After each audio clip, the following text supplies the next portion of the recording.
What's good, y'all?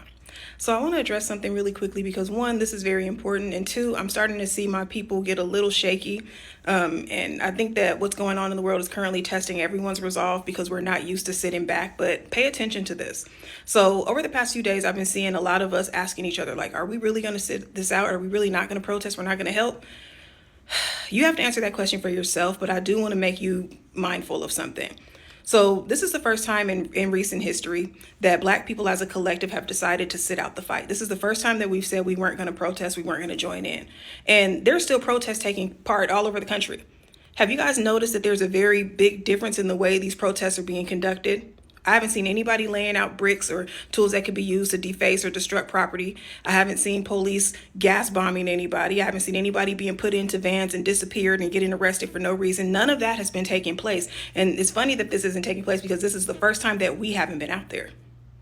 So you need to think about that. These are the communities that are trying to gaslight you into helping and trying to make it seem as if it's all going to be us. We already know that. It's always been us. It's always been that way. But they're doing that because they are afraid to throw the first stone, which we've, a few people have said, but they want us to do it. And they want us to do it knowing what our fate will be if we do. And that's the part I want to focus in on. Everybody understands that when we're on the front lines, that's when violence ensues. We have the right to protest just like anybody else. We have the right to peacefully protest, which is what we do. But do you see the stigma that was attached to the Black Lives Matters protests? People were saying that they were violent and people were attacking cops and defacing property. We weren't doing that. They were doing that. All of that was a setup. So now they're sitting around waiting for us to kickstart this thing so that they can start doing the same things to us again, even though they know that we said we weren't putting ourselves on the front lines like that. They still want you to. Now, if you feel like you need to go out there, you feel led to do that, that's on you. I can't tell you what to do or what not to do. I can only speak for myself. I can always speak and advocate from my phone. But like I said, my attention is going toward my people, it's going toward myself, my personal life, and fixing what I can fix and controlling what I can control. But I'm not willing to be so self-sacrificing that I put myself out there when the contrast is so stark.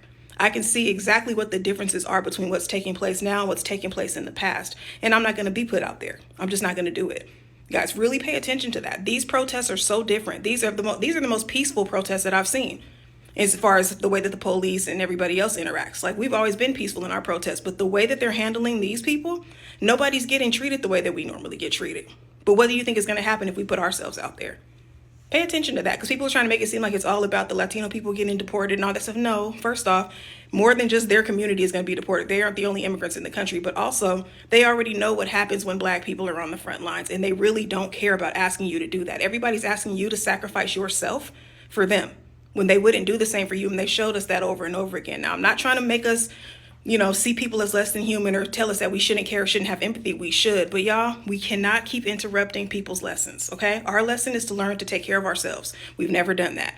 Their lesson is to learn how to do the same and how to stand up for humanity as a whole. You can't sit around talking about being human and united and solidarity if you don't exercise that every single day of your life. This is your time to shine. This is your time to get out there on the front lines. And while you're making demands of Black people, make demands of everybody else. We're the only community being punched down on for not wanting to participate when other communities don't participate at all and don't even talk about the stuff.